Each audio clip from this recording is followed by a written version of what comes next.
And now the stage is set,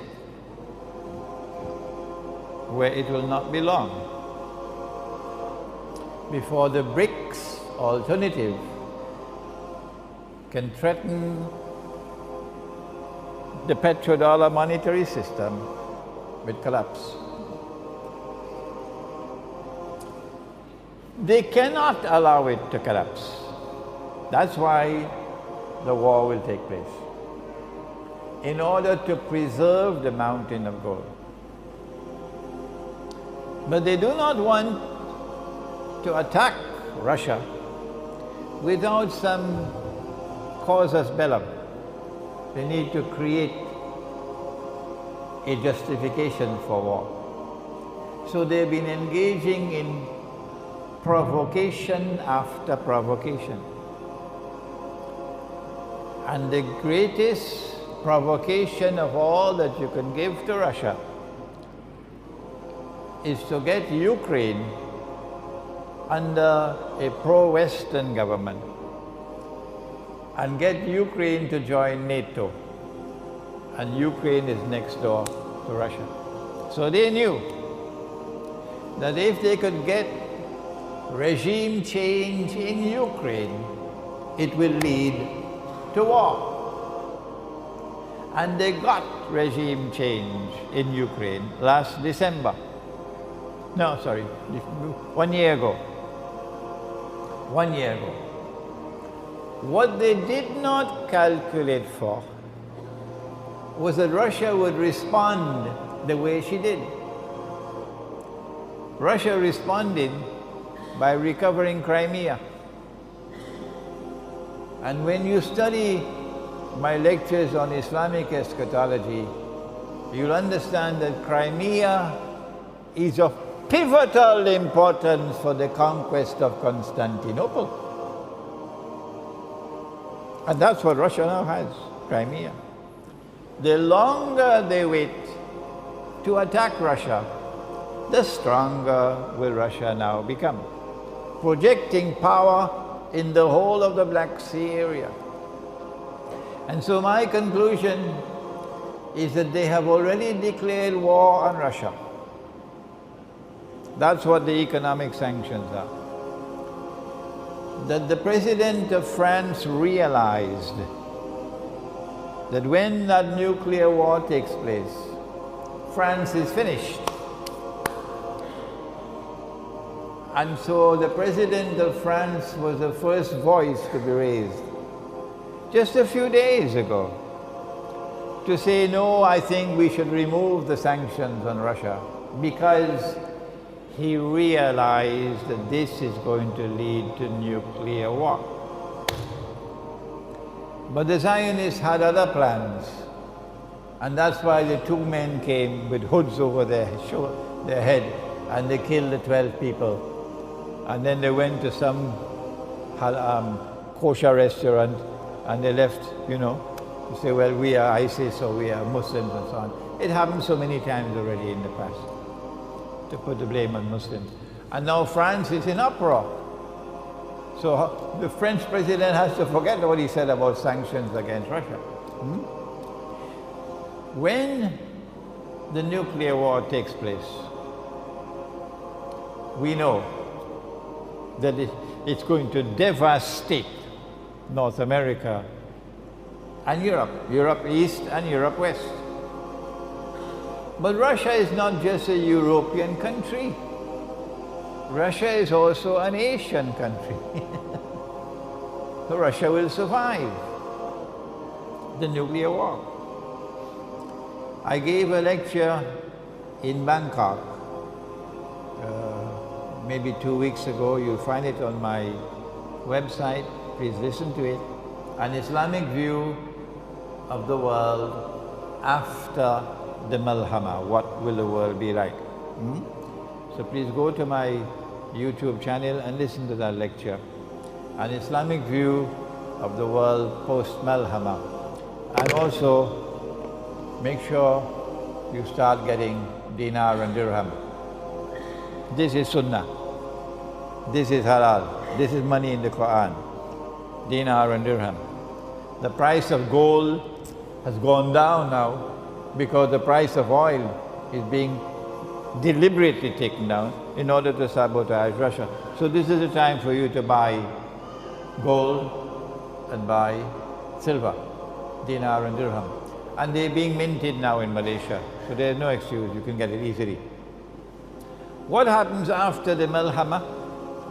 After that, said the Prophet ﷺ, and the next event would be the conquest of Constantinople. Incidentally, the conquest of Constantinople indicates that Russia will survive the Malhama, because there is no military significance of the conquest of Constantinople other than that the Bosphorus and the Straits of, is it Dardanelles or I pronounced it wrongly last time.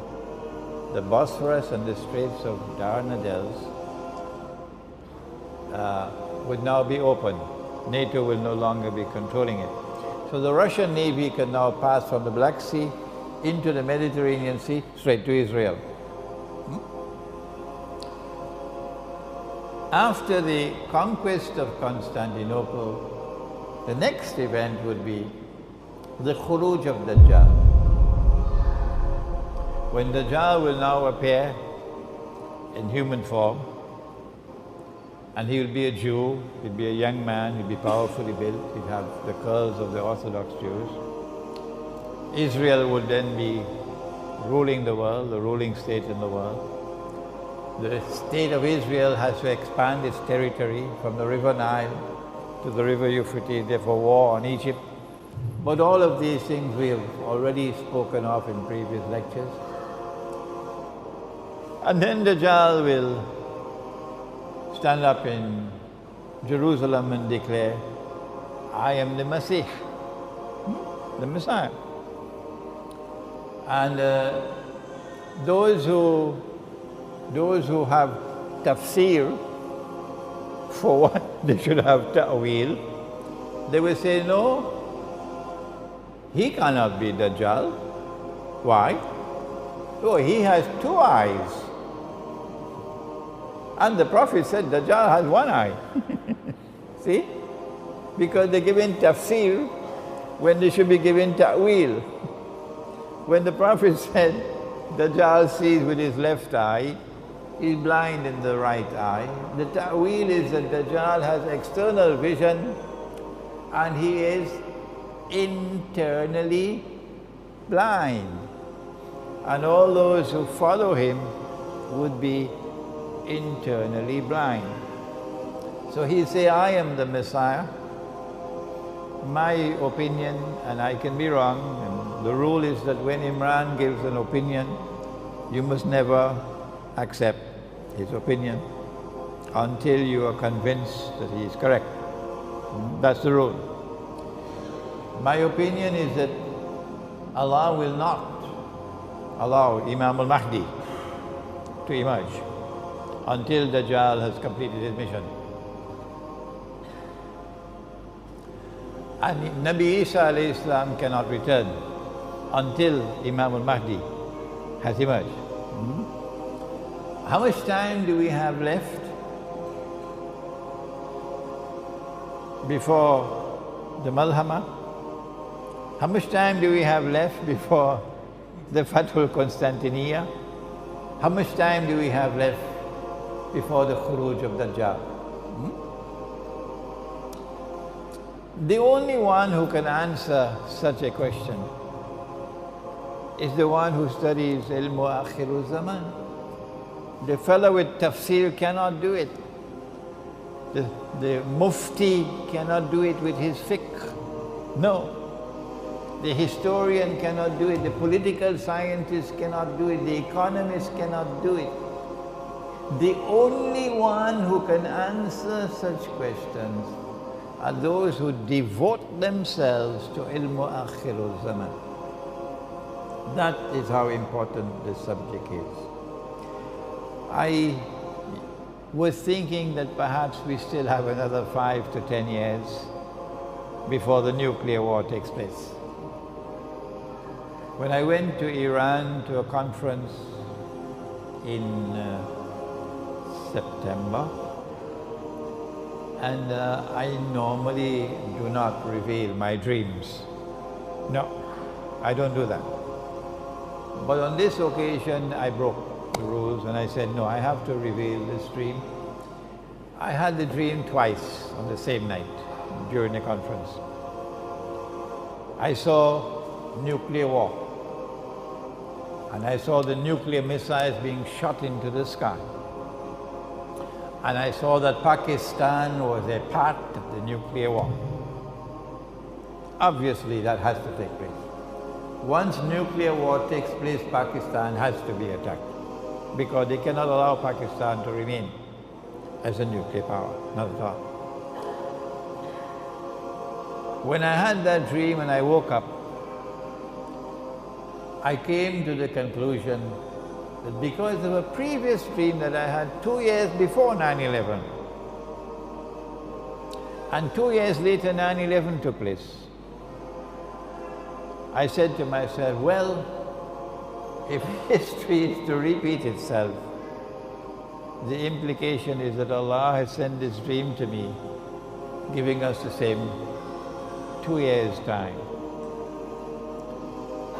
If the Malhama is to take place in another 2 years, what do we do? And number one, get out of the cities.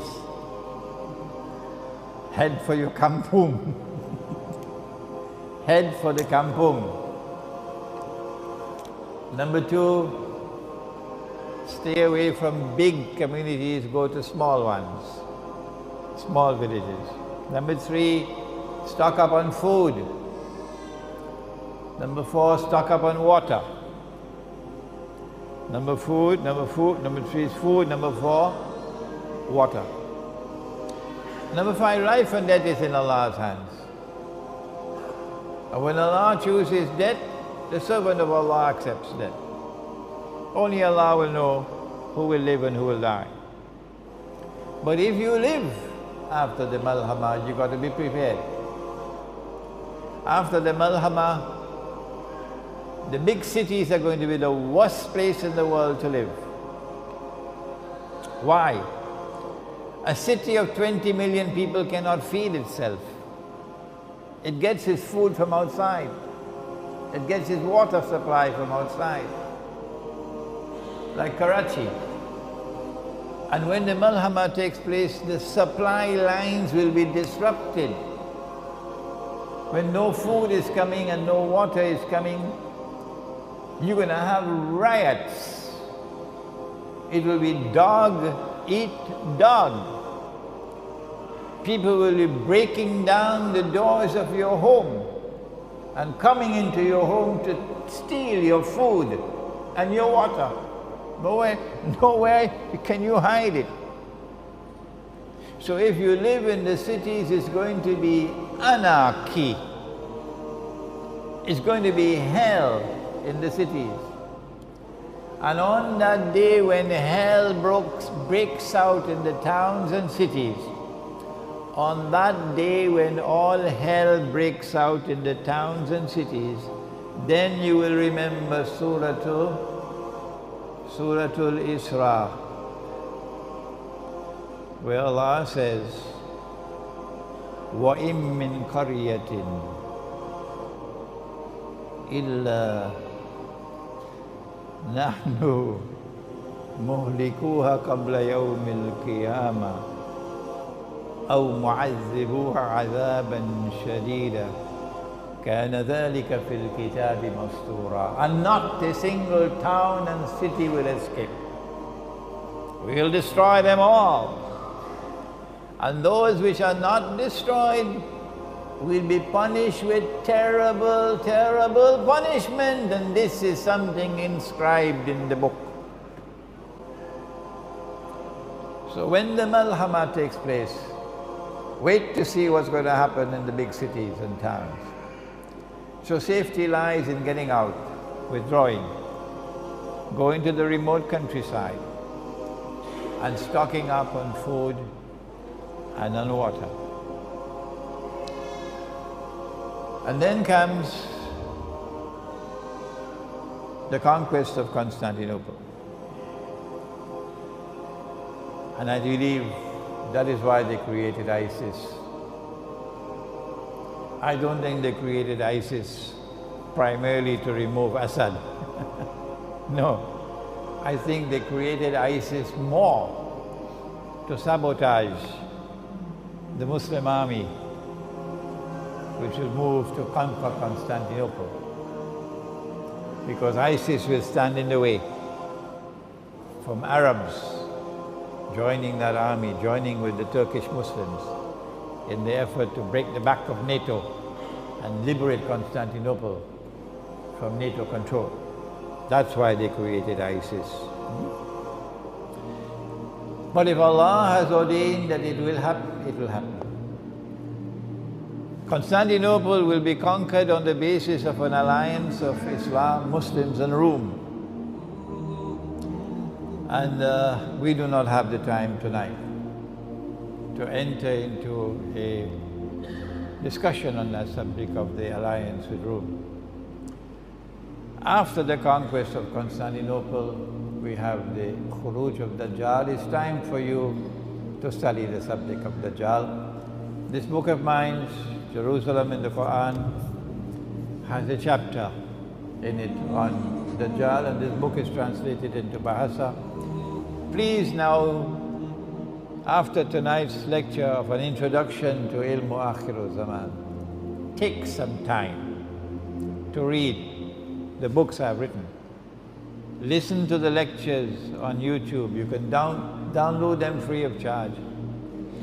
And begin to study the subject and take the Quran and start to use the Quran to study and understand the world in which you're living today.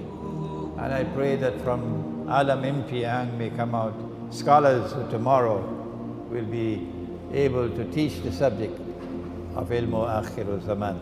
ربنا تقبل منا إنك أنت السميع العليم وتب علينا يا مولانا إنك أنت التواب الرحيم برحمتك يا أرحم الراحمين آمين.